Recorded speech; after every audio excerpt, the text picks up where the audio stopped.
with the help of body-worn video cameras. Police officers! Get off me! Stay down! Huh? The new eyes of the law. Crashed. Go after runner! Out the car! Now! Yeah! Cops on the front line in Nottinghamshire tackle all types of emergencies. To me, hands up. What have I done? What have I done? And crack down on all kinds of crime. More and more plans. Every room we go to. They are the Bodycam Squad. Coming up on Bodycam Squad. Come out the door. Hitting out at the cops. And then he's got a runner. A wild axeman breaks free. A sozzled student.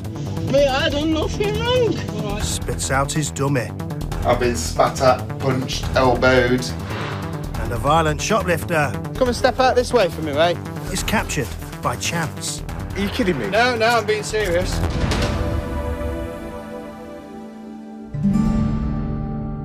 Living right next door to nightmare neighbours can wreak havoc on people's lives. And, in the worst cases, disputes can spiral out of control.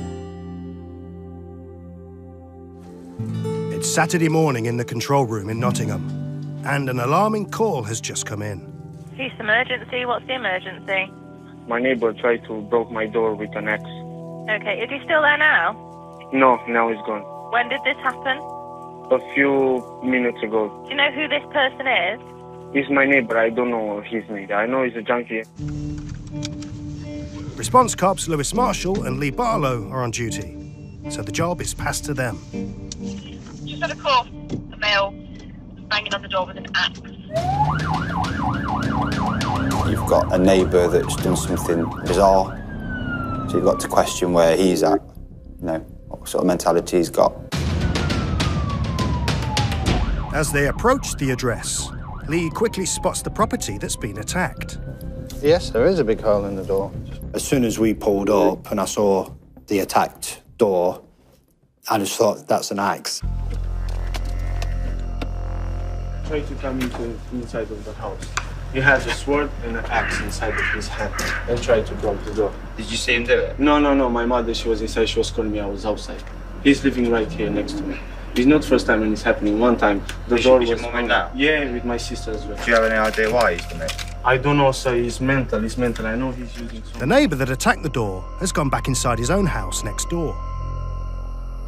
The whole family were visibly shaking, they were very scared, obviously quite traumatised by what had just happened. Confronting the neighbour, who could be armed with a sword and an axe, has given the cops a difficult decision to make. Go in now, or wait for backup. Public safety is paramount, and if he's prepared to do that, how is he still in the property? And you think, is he going to come out again in the very near future and do something similar? What they're saying. Lee calls in to see if there are any taser-armed cops nearby. We're about to knock on, just wondering if we've got a taser resource available. Lewis and I were both in agreement. We need to, get this guy out the address, make sure he's got no weapons, and make sure there's no one else in there, that need our help. But with no taser officers immediately available, Lewis prepares to use his CS gas, a form of tear gas that stings the eyes. From my point of view, we sort of stood outside his house. He might know we're outside, probably does know we're outside his house, and I wanted to get him out then, sort of at that moment.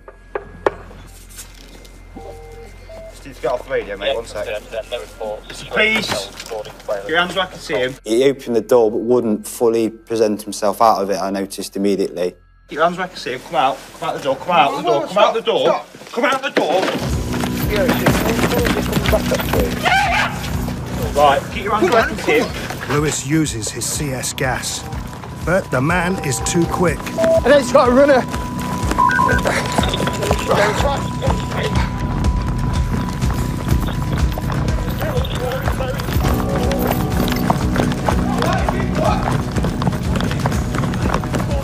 As he catches up with the runner, Lewis sprays the CS gas in his face.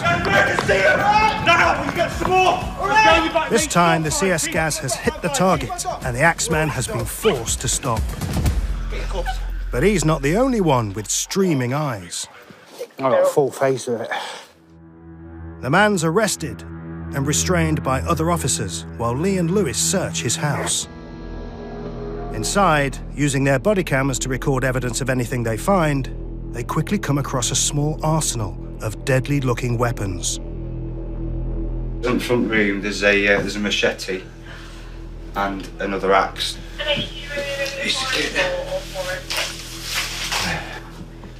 And then in the window, there's an ornamental samurai type sword, capable of causing lethal harm. And there's something else in the hallway. We have confirmed just inside the door as well there's appears to be a hand axe, which is consistent with the damage caused to the neighbour address.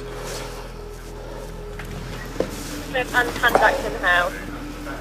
Yeah, just on the inside of the front door. My thoughts were, he's been seen to have some weapons, that if he comes to the door we need him out fast. So with the information we've been armed with, I think it feels appropriate to try and pull him out. You know, reasonable force, and then as soon as he's got out, he started to swing, at which point I backed off and used my gas. You open our car? Yeah. Quite a large hand axe, a very large machete, and then some kind of decorating tool, I suppose. All three. I mean, this one, you can still see the white plastic on the end of the axe. That's obviously come from the damage that he's caused to the next door. But very nasty tools. But the menacing weapons aren't the only things they find. In the kitchen of the man's house, another discovery is made that could shed some light on his behaviour. Looks like it's some kind of amphetamine, been kept in the freezer. He's obviously got a set of digital scales here where he's been cutting it up. And he'll be using that as some kind of cutting compound. So, yeah, suspected to be drugs. 10-4, we go again with the address. Doesn't appear to be intoxicated, so yeah, it may well be under the influence of some other substance, which is why he's done what he's done to his neighbour's house and why he's reacted to us the way he has when we've knocked on the door. So we'll seize that, we'll get it field tested, and that'll tell us exactly what it's going to be. The neighbour whose door was smashed is understandably worried about living there. This guy's coming back, sir? Well, he will be released at some point, yeah. Obviously, he's your next door neighbour. Chances are he'll be given conditions where he's not allowed to have any contact with you guys. If he sees you on the street, he's not allowed to speak to you, and he should really be crossing the street. So you've not had any previous fallouts with him or anything? Just one time I was sitting inside of the kitchen, and I saw him with the sword and the knife. Like that, just like that, straight away. And after like 1 minute, he was like going back down. You didn't tell us about it? No, because I'm scared, you know, she's... Yeah. We don't want... You don't want trouble or anything? Yeah, okay. This time, what can I do, sir? What can I do? Well, yeah, you've done the right thing this time. Yeah, thank you very much. Okay, no problem. Sure. He's obviously come out wanting to fight, and now can go to the cell and just sleep off whatever is affecting his behaviour at the minute. The cops have got another problem. The man's small dog, which got caught up in the chase. Arrangements are made to make sure it's looked after. It's got water, it's got food. Was it? Yeah. Okay. It's a tiny thing, it doesn't need much, does it? Got quite a bit of excitement to it there, in fact. The evidence Lee and Lewis have found in the house will go towards securing a conviction. I think at the end of the day, there's a family next door absolutely terrified of him. They've had the door smashed to pieces with these weapons, and now we've locked him up and, you know, they can... Why have you got all these sort of things in your house? If he's prepared to go out and use them on his next door neighbour's door, where does that stop? The following day, more harrowing details came to light when Lee took a statement from a teenage girl at the address. Turned out the sword, he'd actually pierced through the door and like thrust it through the entire door up to the hilt. And the 14-year-old girl was walking towards the door when the blade came straight through, and she's had to literally jump back to avoid being run through with it. During the scuffle with the axeman, as well as getting a face full of CS gas, Lee also got a fist in the face.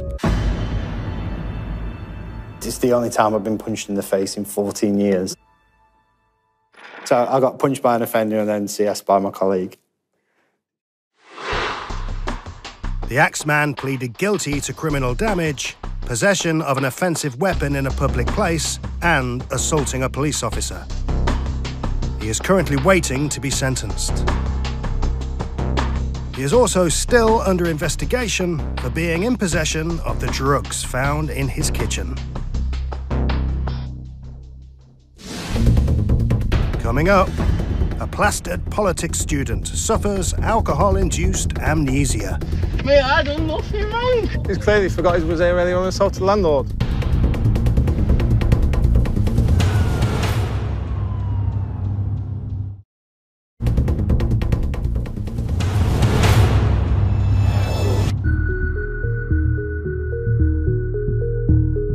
Racing to a job to catch criminals doesn't always need loud sirens. Sometimes a little bit of stealth is required.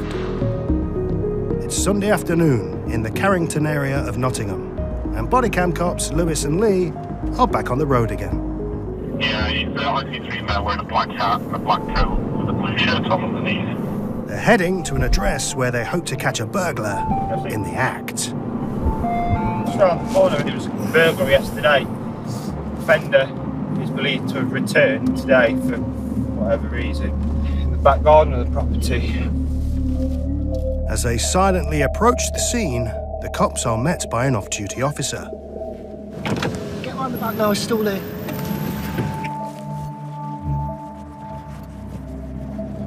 Lee follows the directions around the back of a block of flats. He's been told to look in a narrow alleyway by the side of some garages. Hello, mate. What are we doing? I was just walking by to try and get out. I was quite surprised to find that he was still there, to be honest. Come and step out this way for me, mate. This guy matches description, and you've got a victim of a burglary saying he's the guy that burgled me. Problem is, mate, the guy that's called us, he's identified you as being responsible for a burglary yesterday. A burglary? A burglary. You need to turn around and put your hands behind your back, right? A burglary? Are you kidding me? No, I'm being serious. Well, that's bullshit. I know. Out my hands. Watch my hands. Yeah. Out my hands. What have you done to your hands? The suspected burglar tells Lee he has sores on his hands and arms due to an infection. And I've looked at them and, yeah, there weren't anything too major, but he seemed to be quite happy to come and be spoken to about the burglary. Sit yourself down and just keep... Can you just take a look at my hands? Yeah, I know, I can see that you're missing some skin and stuff on your hand, aren't you? I'm innocent, I haven't done anything wrong. This is out of order. No, well, that's why you're arrested on suspicion, mate. I'm not saying you've done it, I'm saying that you're suspected of doing it at this time. My hands are killing, bro.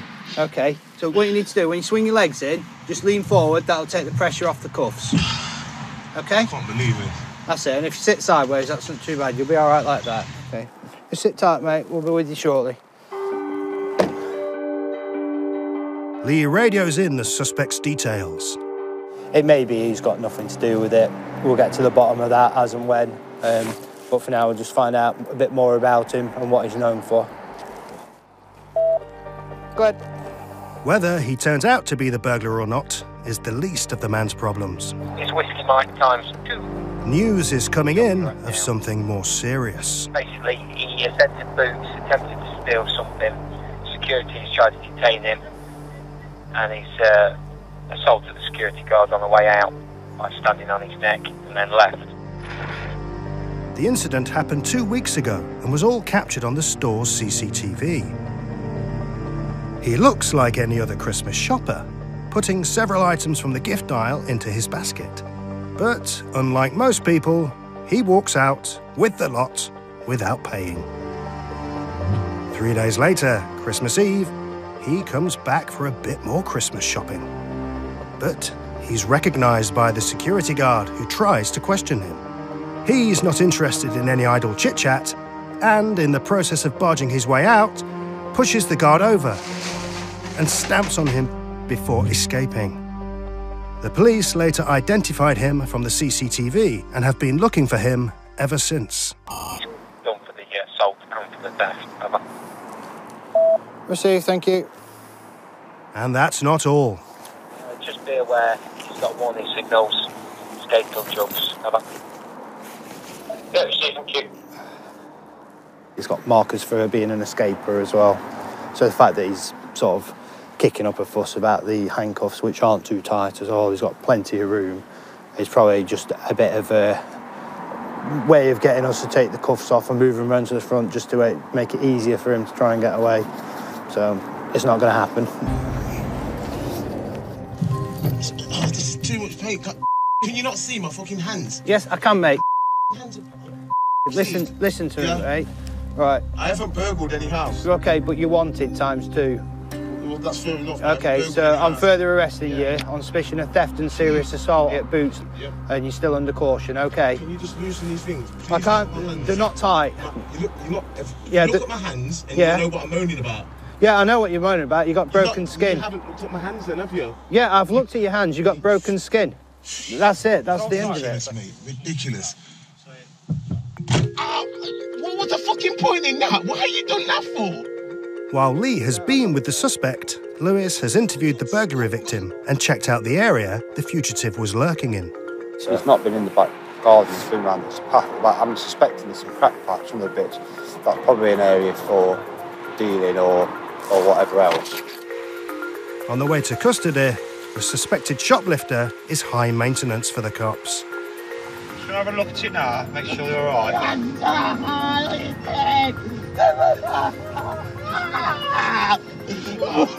are you doing this? I'm looking at your wrist, that's all I'm doing. As their prisoner claims to be in so much pain, Lee checks the cuffs for tightness. The cuffs aren't too tight, but Lewis decides to do a blue light run into custody, so they can be removed more quickly. So when the handcuff goes on, you have these two little pins here. Every handcuff key will have a little prong on there, which you then push into the hose, and they won't go any tighter, so it completely locks them, and that's called double locking, and it just prevents them going either way, so they stay the tightness that you've actually put them on. That's it. Yeah. In custody, the suspect is still distraught at his treatment. I'm going to get these cuffs off you, OK? Relax. You need to keep still. You haven't been so fucking disrespected them, like fucking evil people, mate. I told you. Right, you need to keep still, mate. There's no need to react quite the way he did, but ultimately tried to make him as comfortable as possible. Got him down here as soon as we could and safely as we could. Got the cuffs off him as soon as was practical, really. Yeah, this is all right for these pricks, yeah. They're saying, oh, yeah, what are you moaning for? What are you moaning for? Entirely true, but there you go. It turns out he's well known to the police. Just 84 pages, previous convictions, so he's not going to comply with the bail conditions. So basically, if charges forthcoming, straight to court. Prolific offender, pretty much daily basis, he's up to something. Recently out of prison, probably will be going back in there. The man was de-arrested for the house burglary, but was convicted of shoplifting and assaulting the security guard. He was sentenced to a 10-week suspended prison sentence and ordered to pay costs and compensation totaling £225, which will be taken out of his benefits.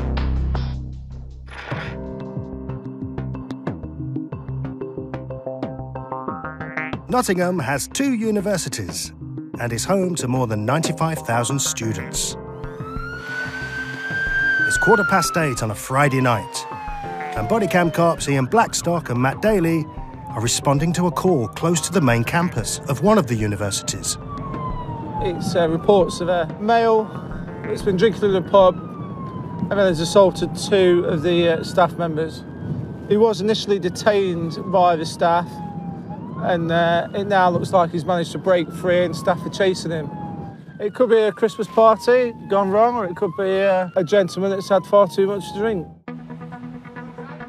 At the pub where the incident occurred, Ben, Tim, pizza here. the manager, one of the men assaulted, is in a back room looking through the pub's CCTV footage. What's happened?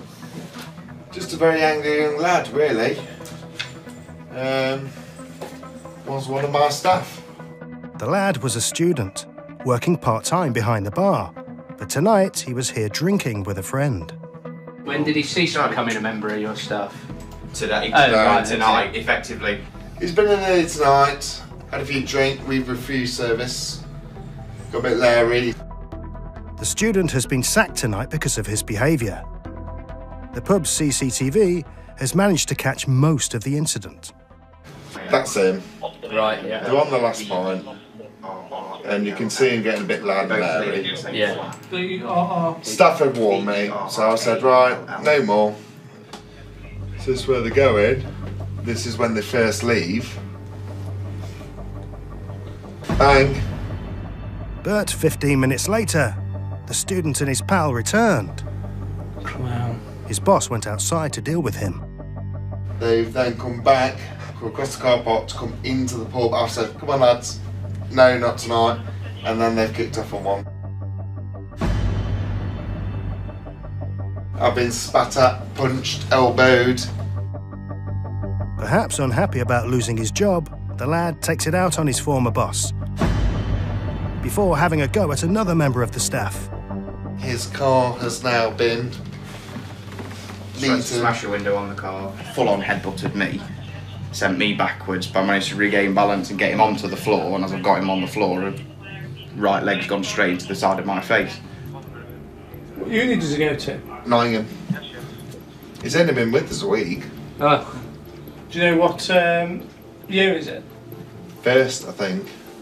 Out of all the people I thought it were going to be, I'd never expected it to be him. Is he normally all right when he's at work, obviously? Yeah. He may be a nice lad normally, but it seems alcohol has seriously affected his behaviour tonight. Yeah, a bit to drink, hasn't he? That was their book. There's the kid. Clearly had too much pop. You should stick to politics. This gentleman studying politics at Nottingham University. With our fire upstanding future leaders, possibly. And he's gone and assaulted these two gentlemen tonight. And it caused a bit of damage inside. Really could have had a hard week in uni, doing his lectures, been sick and tired of Brexit, to, yeah, now he's had a few to drink tonight and tried to take the world on. So we'll see what he's got to say when we catch up with him. Coming up, Ian does catch up with the student, who's not going anywhere quietly. I've done nothing wrong! I've done nothing wrong!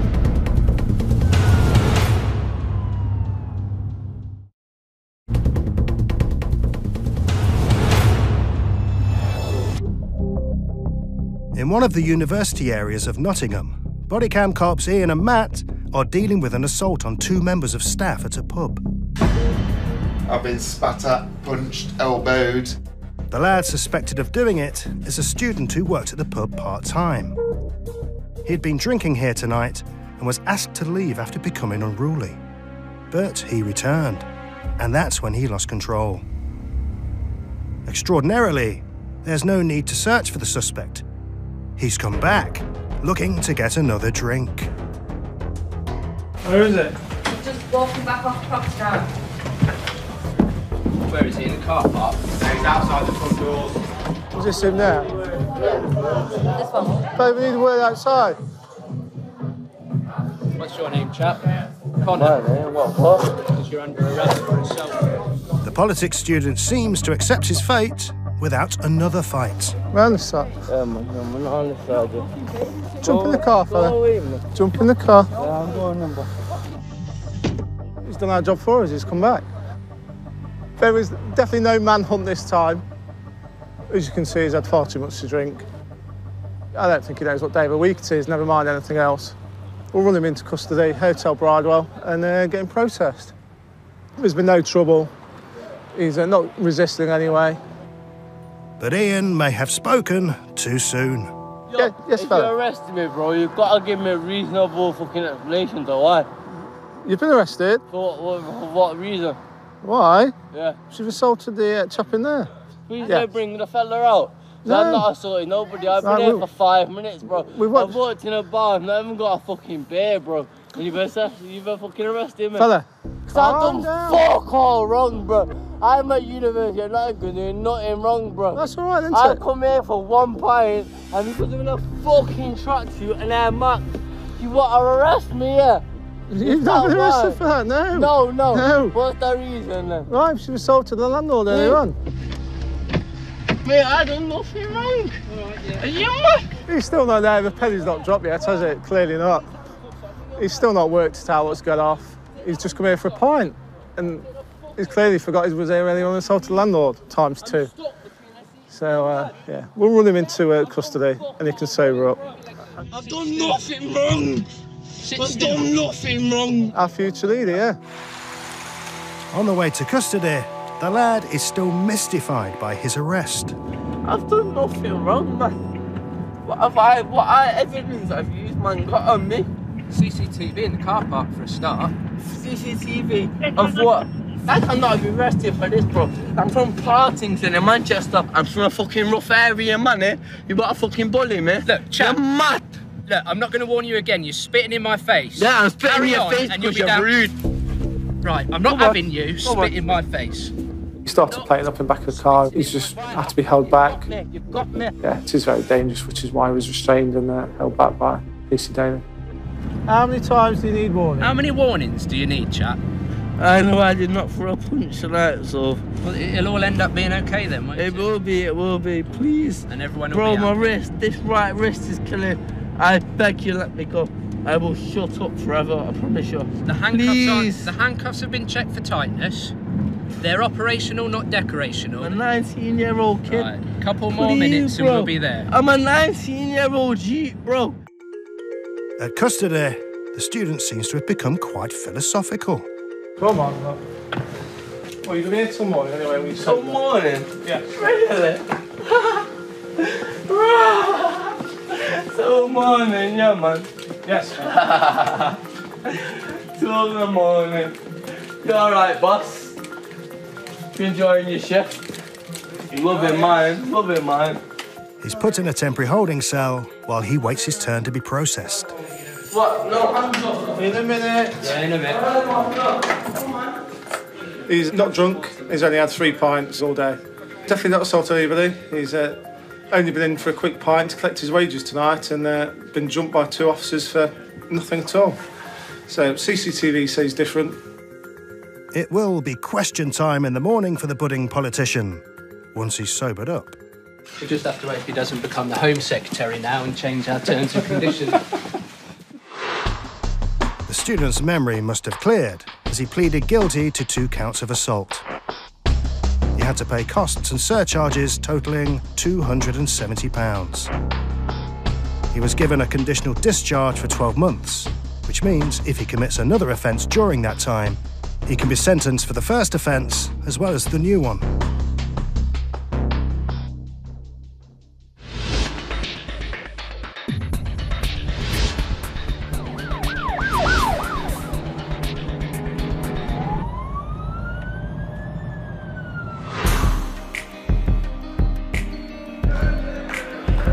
Weekend nights in Nottingham city centre are a busy time for the 1,000 or so taxis here, making sure any late-night revellers get home safe and sound.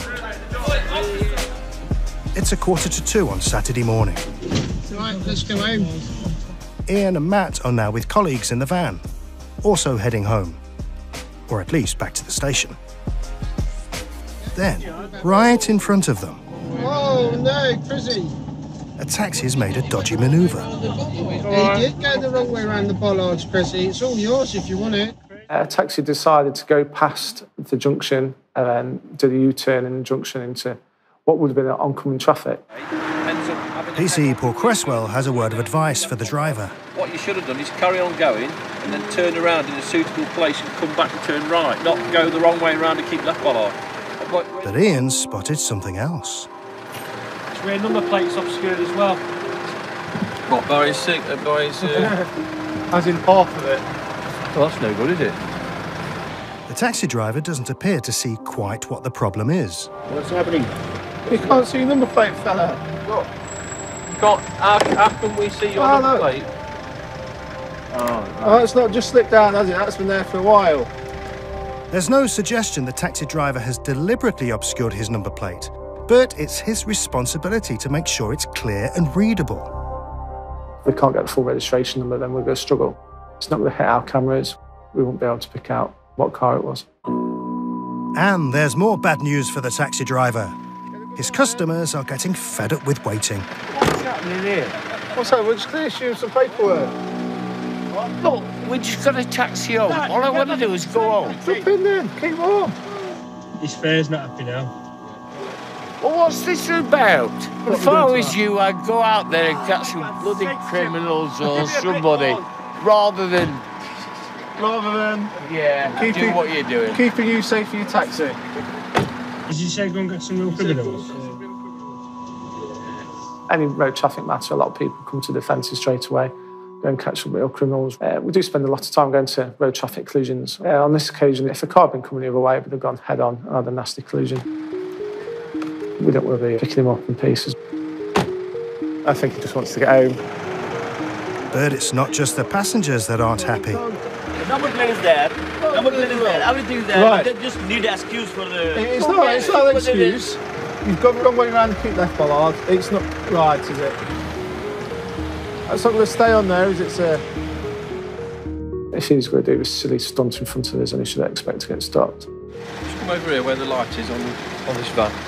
The taxi driver is issued with a fine for obscuring his number plate. But his passengers have had enough. Have a good night. Thank you. See you later, fellas. Oh, he's lost his fare as well now. It's a double whammy for the taxi driver. A fine and a loss of earnings. Unless he can chase his passengers down. Oh dear. He wasn't impressed, was he? We can go home now. No, we've looked after our road users and always getting out, look. They've got that far and they've realised it's cold. I think the warmth of the taxi was calling rather than a walk home in the 0 degrees temperatures, which it is tonight. He's got his customers again, but I think it's probably just cost him 100 quid for his covering up his rear number plate. But now it's Ian who's been left out in the cold. That's it, colleagues off on the travels. It's not just a taxi driver that's going. Swines.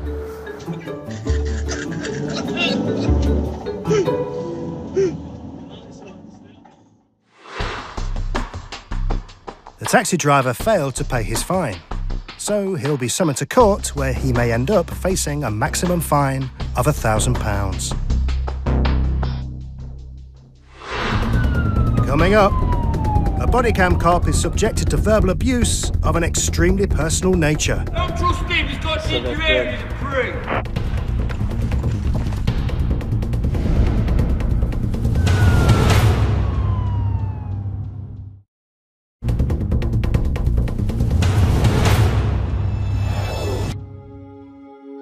30 miles north of Nottingham is the market town of Worksop. Here, bodycam cop Dan Cooper's neighbourhood team have an approach to policing that's poles apart from the big city. It's a bit different in the sense that you have a bit more time to deal with things, so whereas response will go and deal with a job there and then. That's it, job done till the next day or the next time they go to something. Whereas the beat team, we look at the problem and why response keep going back and back to that job and try and resolve it. Today, Dan's team are sorting out the final details of a case they've been working on for the past 3 months. It's another neighbour dispute, but this time, the offender has been making life hell for the whole street. Worst affected is immediate neighbour Kirsty. It started with loud music, then it went to bigger things. He set his own house on fire, he poured petrol all over himself. Then he set his back garden on fire, which then I was obviously evicted from my property then at 11 o'clock at night with my youngest. My oldest has not lived at home for over a year now. He's stopped with my mum. He's scared he's going to wake up and my house is on fire. He turned around and said, "Mummy, I don't want to stop here no more." And obviously it's heartbreaking that coming from a 9-year-old. Extraordinarily, the police have been called to well over 100 incidents at the house. We all have gripes with our neighbours, or we can do, can't we? You know, loud music, but normal people go and knock on a door and say, oh, you know, I've got kids in bed, can you maybe turn it down? And any decent neighbour sort of says, oh yeah, fair enough, don't they? You go and knock on Carl's door and ask him to turn the music down, he'll probably start throwing stones at your windows. But now he's been evicted. Dan and PC Mark Topham are on their way to give the good news to the people who live on the street. He's one of the first people I actually arrested 12 years ago as a cop, and wherever he seems to live, he creates problems. The residents are going to be, well, extremely pleased, hopefully. And sure enough, Kirsty is hugely relieved to know she's finally rid of her nightmare from next door. Best Christmas present ever. I feel like all my Christmases have come at once. My big lad can come home. He don't have to go and sleep at his nana's no more. He can come home to me and his little brother.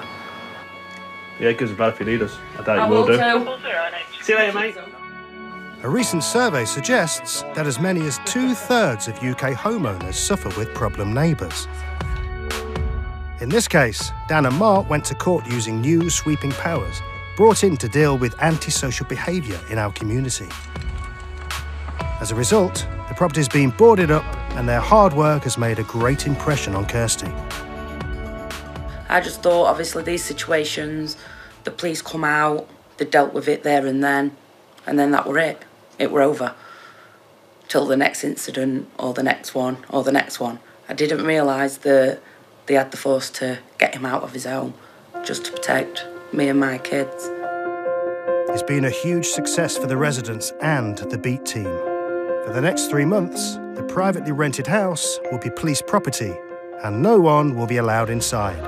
Anyone entering without permission faces up to 6 months in prison. The final thing Dan and Mark need to do is tell the landlord even he can't go in. We're just going to go and tell him that he's not allowed to go back to that address. Go ahead. You back in workshop? But Control have a more urgent call for them. The change of plan. We've got to go and assist in Retford. A report of, I think it was 10 kids kicking off in KFC. I think every shift is unpredictable. You come in with a plan, think, right, I'm going to do this today. And it quite often veers off onto a tangent and then goes on from there. Plan B takes them to Retford, 10 miles to the east of Worksop. It's a smaller, quieter town, but that doesn't mean it's not without its share of incidents. By the time Dan and Mark reach KFC, the youths have scarpered, but they've left a trail of destruction. Dan takes details of the culprits from the staff. How many males, how many females, you know? About 5 males, maybe. I'm not quite sure exactly. That's all right, mate. It was in the corner. It happens quite quick as well, doesn't it? So. Yeah. With very little to go on, all Dan and Mark can do is look around for a gang of youths. All right, chaps, thank you very much. See you later. A group of about 6 or 8 people. They've caused some damage in there. We don't know who it was that actually damaged the chair. Somebody's thrown a chair on the basis that one of them was barred. Don't trust him, he's got to eat your ear, he's a prick. Oh, that's not very nice, is it? As officers, we're supposed to have a bit of a thicker skin. You know, we get called names all the time. We can't hear you from over there, buddy, can we? Can't hear you from over there. For me, the important thing is public perception. So we decided we'd have a little word with the gentleman. But then he didn't want to talk to us anymore. Plan B is abandoned for Plan C, to catch the verbal abuser who has nothing to do with what happened at KFC. What's your problem? I haven't got one. So why are you getting involved in things that's got nothing to do with you? Put your hand here. The officers immediately cuff the abusive man for a breach of public order. And it appears this is not the first time he's been arrested for this offence. You're being detained, mate, all right. Public order at the minute. Section 5. Yeah. Great. Who do you think why are you coming in the street shouting, calling me a ginger prick? The man now claims it's all just a case of mistaken identity. Turn around then, let's have a chat. He's confused Dan with a local beat officer called Steve. It was mildly amusing, to be honest. He won me round with his comment of, oh, I'm sorry, I thought you were Steve. I apologise then. All right, mate. Turn around then. Which to me, made me chuckle slightly. It doesn't make it appropriate. But yeah, Steve is also of ginger hair, and it does the equivalent role to me at Retford. You not like him? No. He stole my push bike. He stole it? Yeah. He might have seized it. No, he stole my push bike with ginger. As the man ran from police, Dan needs to check the prankster's details with control. He certainly seems to know the protocol almost as well as the cops. Right, we've got a couple of options of what we can do here, haven't we? Yeah, on the spot fine. Well, I Point think... the second me to custody because it's a section 5 and they just bail you straight away. Send you to court. So it's a wasted trip to Mansfield or... I'd rather take the warning. With the previous history, though, that you could be... What previous history? Are you trying to say I'm a criminal officer? Well, don't want to cast aspersions, but you've been in trouble for, haven't you? Never. The Joker may think he knows all about the law, but Dan has some words of warning for him. Funny, it's not appropriate to come out of a shop and start shouting at the cops calling us pricks. All right, then. And referring to my hair colour. What? That's a hate crime, That's isn't it? strawberry blonde. Well, all right, you're redeeming yourself slowly here. Right, do you want a kiss? Right, draw the line at that. The ginger hasn't quite come into a hate category yet, but I don't know, I might campaign that it should do. Because they always pick on that, don't they? I mean, I've got big ears as well, so I get it all. We say we've got two options. Yeah. You can be interviewed for a Section 5 public order and I'll send you to court, or you can apologise to me now. I apologise for calling you ginger prick. Listen, shut your mouth. Right. Don't let it happen again, and you go home. Trust me. Yeah? Come on then. Turn around then. And you're lucky, and I'll tell you for why. Any of the ladies out there? Listen. Yes, I'm going. Listen, I've given you more leeway than I would most people, so know when to shut up and go home. Yes, I'm going home. Right? I'm going home. Just go home. For Dan and Mark, the night has been a juggling act. They now need to return to Plan B, trying to find the youths who smashed up the fast food place. We were on Plan A, we came here, there was Plan B, and we had Plan C, which was that idiot. So now we're back on Plan B at the moment. The group of youths was never found. The nightmare neighbour who was evicted from the rented house he set on fire has not caused any trouble at his new property. So far.